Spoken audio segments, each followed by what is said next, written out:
வெள்ளி வணக்கம் நேத்ராவின் கலந்துரையாடல் பகுதிக்குள் இப்போது நாங்கள் வந்திருக்கின்றோம். ஏற்கனவே நாங்கள் சொன்னது போல இப்போது உங்களுக்கு தெரியும், இலங்கையிலே கிளீன் ஸ்ரீலங்கா என்கின்ற ஒரு செயல் திட்டம், வேலை திட்டம் முன்னெடுக்கப்பட்டு வருகிறது. நாட்டினுடைய பொருளாதாரத்தையும் மக்களினுடைய வாழ்வியலை மேம்படுத்துவதற்கான ஒரு திட்டமாகத்தான் இந்த திட்டம் பார்க்கப்படுகிறது. இது பல்வேறு இடங்களிலே பல்வேறு மட்டத்திலே அந்த வேலை திட்டம் முன்னெடுக்கப்பட்டு வருகின்ற நிலையிலே இந்த வேலை திட்டத்தின் ஒரு அங்கமாக முக்கியமாக இது பாடசாலைகளிலும் முன்னெடுக்கப்பட வேண்டும். மாணவர்கள் மத்தியிலே இந்த விடயம் தொடர்பிலே விழிப்புணர்வு ஊட்டப்பட வேண்டும் என்பது ஒரு அரசாங்கத்தினுடைய முக்கியமான ஒரு நோக்கமாகவும் இலக்காகவும் இருக்கிறது. அந்த அடிப்படையிலே வளமான நாடு என்பது எங்களுடைய எதிர்கால சந்ததியினரிலே தானே தங்கி இருக்கிறது.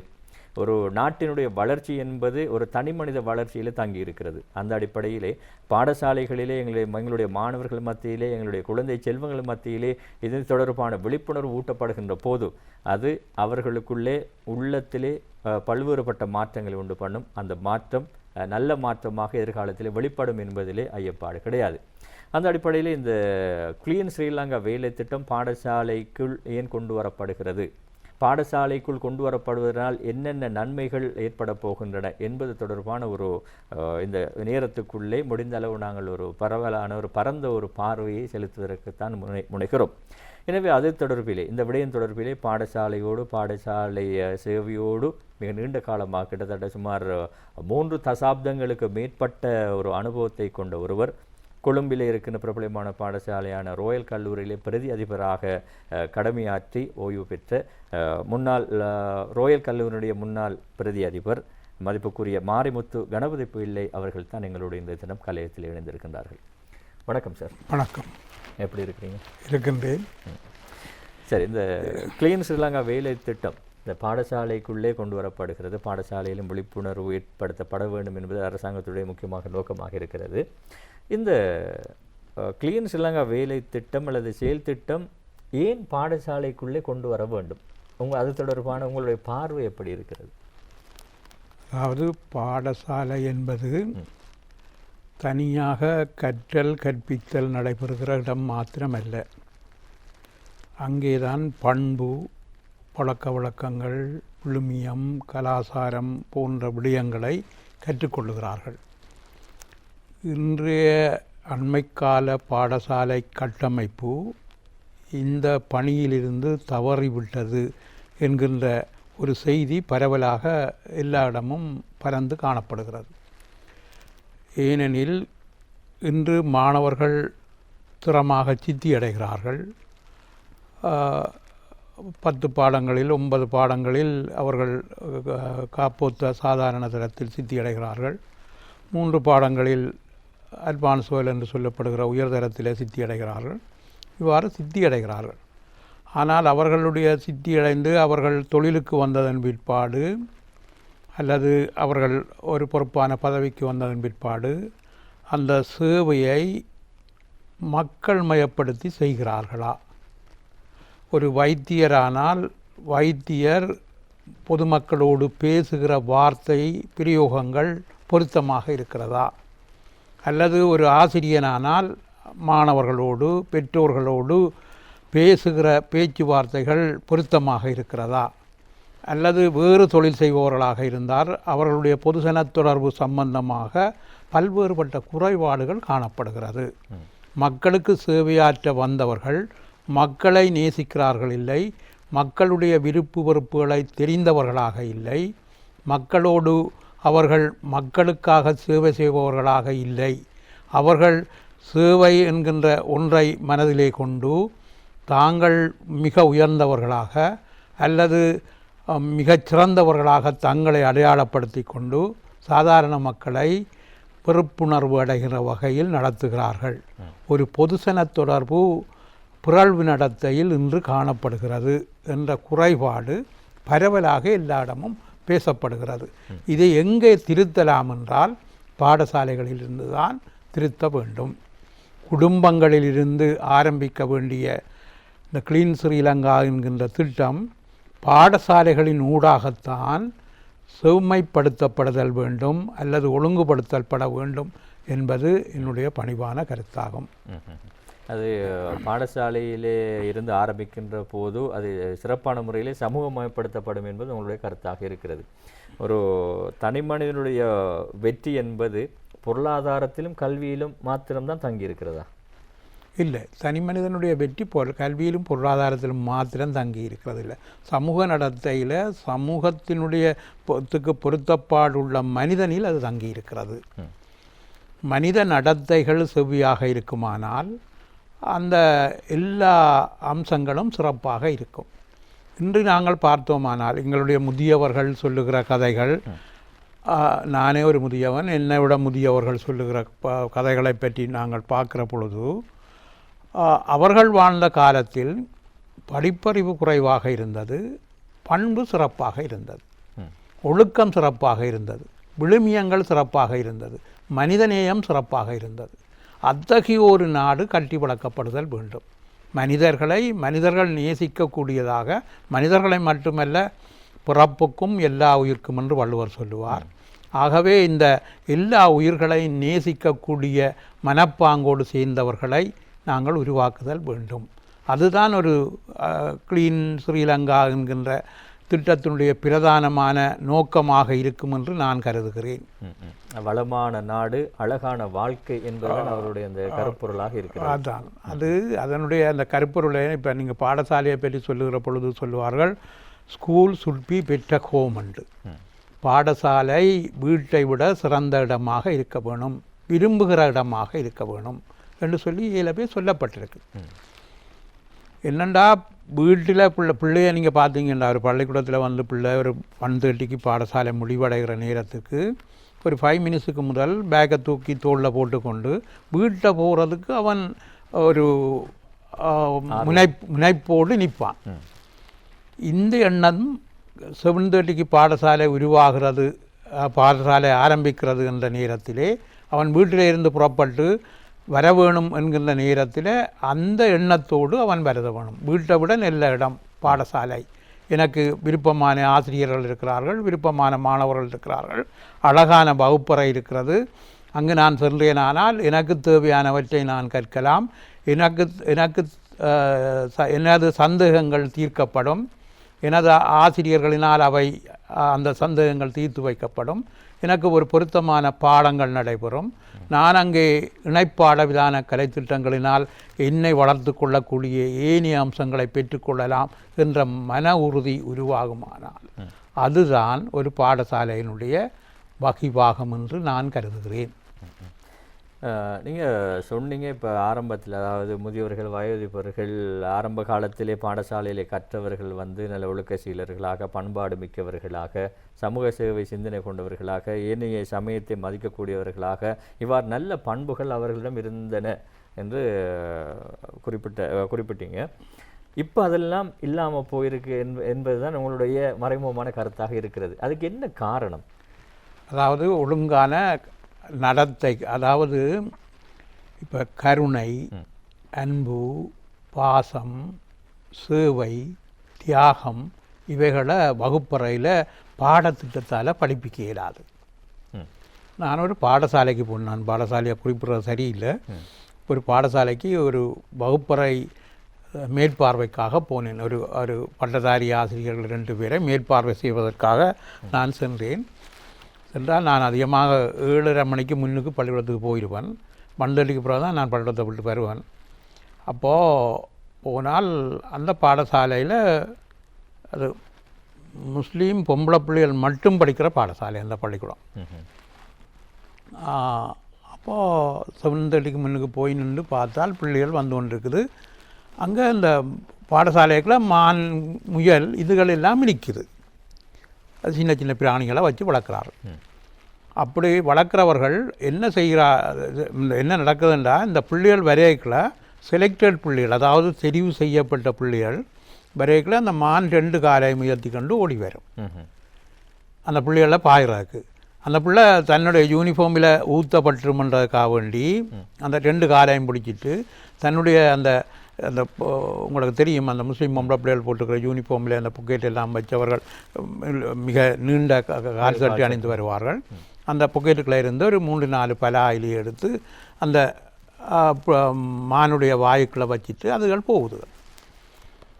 இந்த பிள்ளை வீட்டில் இருந்து வெளிக்கிட்டு வரைக்கல தன்னுடைய யூனிஃபார்மை போட்டு தனக்குரிய சப்பாத்தை போட்டு தன்னுடைய அன்றைய சிலபஸுக்குரிய புத்தகங்களை எடுத்து வைக்கிற நேரத்தில் என்னை நோக்கி ஒரு பிராணி பாடசாலையில் இருக்கிறது.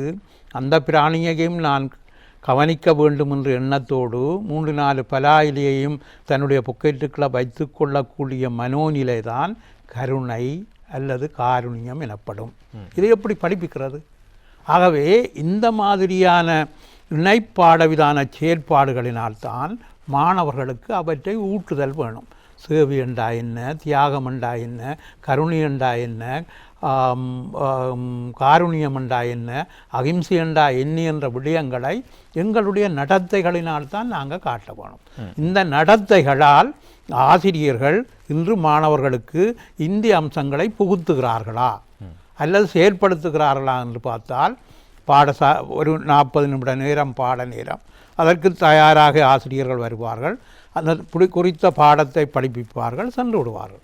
இந்த மாதிரி ஒரு ஒரு ஒரு ஒரு குறிப்பிடப்பட்ட நோக்கத்தை நோக்கி நகருகிற ஒரு செயற்திட்டத்தில் அழகிய நாங்கள் எதிர்பார்க்குற ஒரு கிளீன் ஸ்ரீலங்காவை உருவாக்கி இல்லாது. பாடத்தை படிச்சுட்டு போகிற இடம் இல்லை பள்ளிக்கூடம். அங்கே தான் நாங்கள் சகலதையும் படிக்கிறோம். அந்த அந்த மாணவர்கள் தான் வெளியில் வர போகிறார்கள்.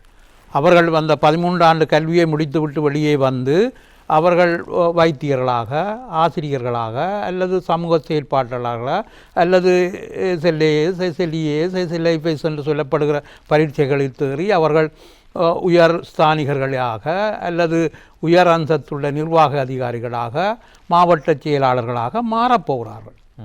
இவர்கள் மக்களுக்கு எவ்வாறு பணியாற்றுகிறார்கள்?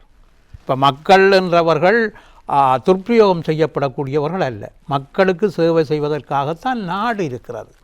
நாட்டில் இருக்கிற அரசாங்கம் இருக்கிறது மக்களுக்கு சேவை செய்வதற்காக. ஆகவே மக்கள் தான் இங்கே முக்கியமானவர். ஒரு ஜனநாயக நாட்டில் மக்கள் மிக முக்கியமானவர்கள். ஒவ்வொரு மனிதனும் மதிக்கப்பட வேண்டியவன். அவனுடைய ஏனைய காரணங்களினால் அவன் மதிப்பதற்கு ஒவ்வாதவன் இல்லை என்று சொல்லி ஏலவே சொல்லப்பட்டிருக்கு. ஆகவே ஏனைய காரணங்களை கருத்தில் எடுக்காமல் எங்களுடைய பணிமனைக்கு வந்திருக்கிறார். இந்த பணிமனையிலே எங்களினால் என்ன உதவி செய்யப்பட வேணும் என்பதை கருத்தில் கொண்டு மாவட்ட செயலாளர்கள், பிரதேச செயலாளர்கள், அங்கே பணிபுரிகிறவர்கள், வைத்தியர்கள், ஆசிரியர்கள், சமூகத்திலே சேவை செய்பவர்கள் செய்வார்களானால் பிரச்சனை இல்லாத சமூகத்தை பார்க்கலாம். இன்றைக்கு நீங்கள் பார்த்தீங்கன்னா 6வது ஒரு தனி மனிதன், ஒரு மனிதன் சொல்லட்டும், நான் என்னுடைய எல்லா அம்சங்களையும் சிறப்பாக பெற்று வாழ்கிறேன், அப்படி ஒரு தானே சொல்கிறது இல்லை. நான் அங்கே போனேன், அங்கே அவர்கள் என்னை கவனிக்கவில்லை, அவர்கள் என்னோட நேரத்தை செலவிடவில்லை, அவர்கள் எனக்கு விளங்கப்படுத்தவில்லை என்ற குறைபாடுகளை எல்லா ஆக்களும் சொல்லுகிறார்கள். இதை எங்கே திருத்தலாம்? இதை பாடசாலைகள் தான் செய்யப்படும். அதனால தான் நாங்கள் சொல்லுகிறோம், பாடசாலைகள் இணைப்பாடவிதான செயற்பாடுகள். இணைப்பாடவிதான செயற்பாடுகள் என்றால் இன்றைக்கு இலங்கையில் இருக்கிற பிரபலமான பாடசாலைகள் ராயல் காலேஜ், விசாகா, ஆனந்தா, நாலந்தா இப்படி என்று சொல்லப்படுகிற அல்ல யாப்னா கிண்டு காலேஜ் அல்லது வெட்டிக்கலோவில் இருக்கிற இப்படியான பெரிய பெரிய பாடசாலைகள் இருக்குது. இந்த பாடசாலைகளிலே நாங்கள் சில பாடசாலைகளில் பார்த்தீங்கன்னா இப்போ ராயல் காலேஜ் எடுத்தீங்கன்னா 86 கிளப் அண்ட் சொசைட்டி இருக்குது. சங்கங்களும் கழகங்களும் 86 இருக்கிறது. அந்த 86 சங்கங்களினாலும் கழகத்தினாலும் தலைமைத்துவம், அந்த பிரச்சனை தீர்த்தல், டிசிஷன் மேக்கிங், அந்த அதாவது இந்த என்ன சொல்ல தீர்மானம் எடுத்தல், இந்த மாதிரியான பண்புகளை எல்லாம் நாங்கள் கற்பிப்பதற்கு மாறாக இந்த இணைப்பாட விதான செயற்பாடுகளினால் அவர்கள் ஏற்படுத்தி கொள்கிறார்கள். இளம் வயதிலேயே அவர்கள் தலைமைத்துவத்தை பண்புகளை ஏற்படுத்திக் கொள்கிறார்கள், பிரச்சனையை தீர்த்து கொள்ளுகிறார்கள், தீர்மானம் எடுத்து கொள்ளுகிறார்கள். அவர்களே தீர்மானம் எடுத்து ஒரு சுவனியரை வெளியிடுகிறார்கள், அவர்களே தீர்மானம் எடுத்து ஒரு நிகழ்ச்சியை நடத்துகிறார்கள், அவர்களே தீர்மானம் எடுத்து ஒரு ஒரு ஒரு பாரிய விழாவை பல்வேறுபட்ட பாடசாலைகளை இணைத்து செய்கிறார்கள். இவ்வாறான செயற்பாடுகளை எல்லாம் செய்வதற்கு இணைப்பாடவிதான செயற்பாடுகள் தான் காரணமாக இருக்கிறது. இப்போ ஒரு 86 கழகங்களும் சங்கங்களும் இருக்குமானால் 86 தலைவர்கள் தோன்றுவார்கள், 86 செயலாளர்கள் இப்படியெல்லாம் இருக்கிற பொழுது அவர்களிடம் தலைமைத்துவ பண்பு அல்லது பிரச்சனை தீர்த்தல் அல்லது தீர்மானம் எடுத்தல் இப்படியான மனப்பாங்குகள் வளருவதற்கு நாங்கள் எங்களுடைய சிலபஸிலே படிப்பிக்காமல் அவர்களை அவர்களாக வாழ விடலாம். இதைத்தான் ரூசோவினுடைய கல்வி திட்டம் சொல்லும். அவனை அல்லது அவளை அவர்களாக வாழ விடுங்கள். அதுதான் கல்வி திட்டத்தினுடைய நோக்கம். ஆகவே அப்படி நாங்கள் வாழ விடுகிறோமா? இதுதான் எங்களுடைய கேள்வி. ஆகவே அந்த செயல்பாடு நடக்காத பட்சத்தில் பாடசாலைகள் தோல்வியடைந்தவையாக இருக்கும். அப்படியே அந்த மாணவர்களை அவர்களாகவே வாழ விடுவதற்கேற்ற கல்வி திட்டம் இருக்கிறதா? கல்வி திட்டம் இருக்குது. கல்வி திட்டத்தில் இப்போ நாங்கள் கண்ட பாட்டுக்கு இப்போ என்ன பழகிட்டோம்டா எல்லாத்தையும் எங்கேயாவது ஒரு தண்ணில் குற்றம் காணலாம்ண்டு. இந்த குற்றம் காணுகிறத விட உள்ளதுக்குள்ளே எதை செய்யலாம், அதுக்குள்ளே நாங்கள் என்னத்தை செய்யலாம்னு பார்க்க வேணும்.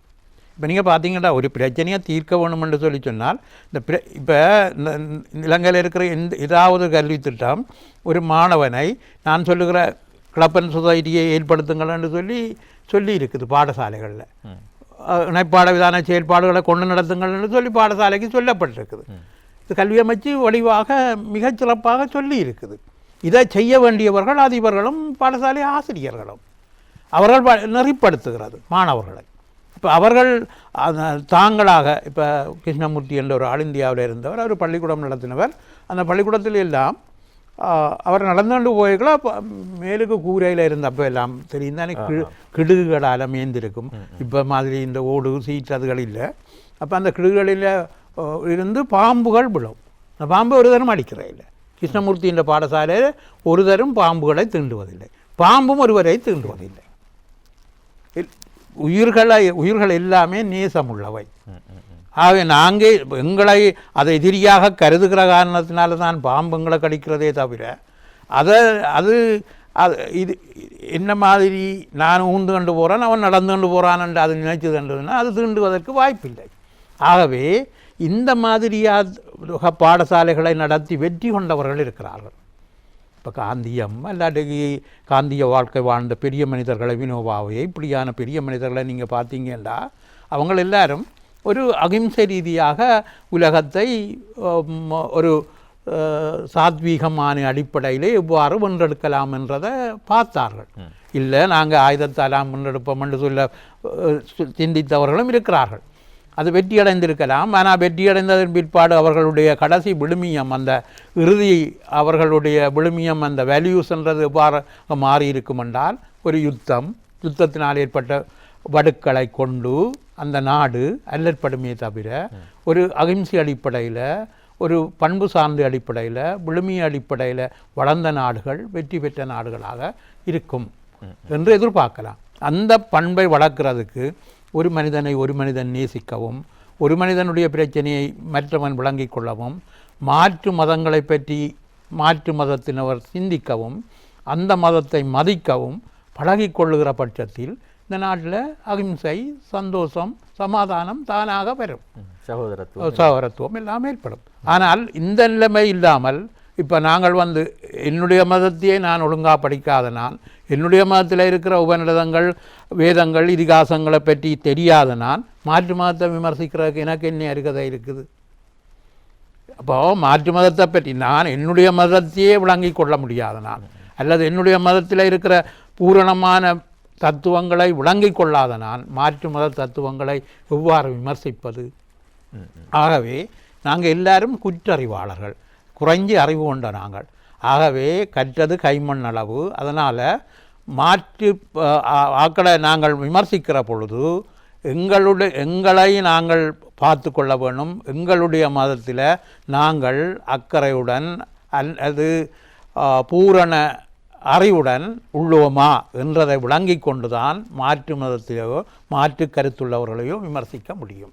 அல்லாவிட்டால் செத்தாரை போல திரி என்று சொன்னார் பட்டணத்தார். செத்த மனுஷனை மாதிரி தெரியுங்க, ஒவ்வொரு மனுஷனும் செத்த ஆளை மாதிரி தெரியுங்க. சான்றது எப்பவும் வரும்.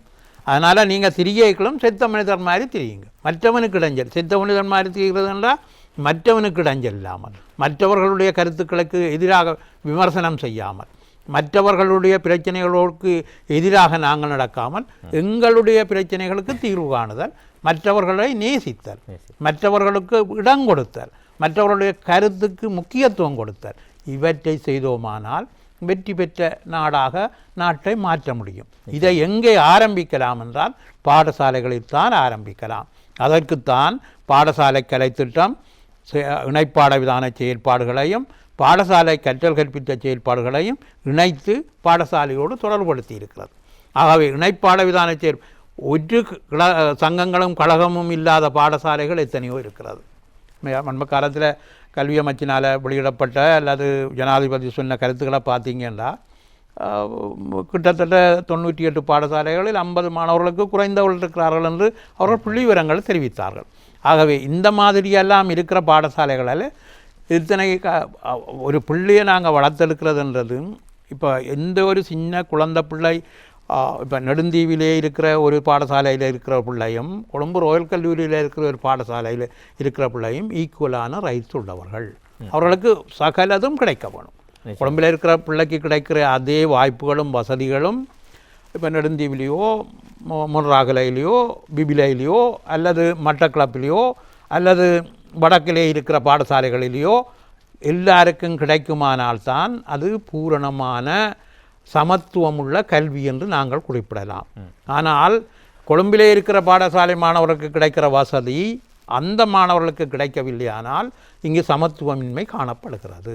ஆகவே இந்த கல்வியிலே சமத்துவமின்மை இல்லாமல் சகலருக்கும் சகல வாய்ப்புகளையும் கொடுத்து விட்டு நாங்கள் பார்த்தோமானால் பரீட்சை வைக்கிறோம். ஒரு பரீட்சையிலே இந்த கொழும்பில் இருக்கிற பிள்ளைகள் வேறு பேப்பருக்கு ஆன்சர் பண்ணவில்லை, மற்றது நாங்கள் கிராமத்தில் இருக்கிறவர்கள் வேறு பேப்பருக்கு ஆன்சர் பண்ணவில்லை, எல்லாரும் ஒரே பேப்பருக்கு ஆன்சர் பண்ணுறோம். அதற்கு சமத்துவமுள்ள கல்வி வேண்டும். நிச்சயமாக இந்த சமத்துவமான கல்வி என்பது எல்லோருக்கும் கிடைக்கின்ற தருணத்திலே தான் அது எல்லோரையும் சமமாக ஒரே தளத்துக்கு கொண்டு வந்து சேர்க்கக்கூடியதாக அமையும் என்பதிலே ஐயப்பாடு இல்லை.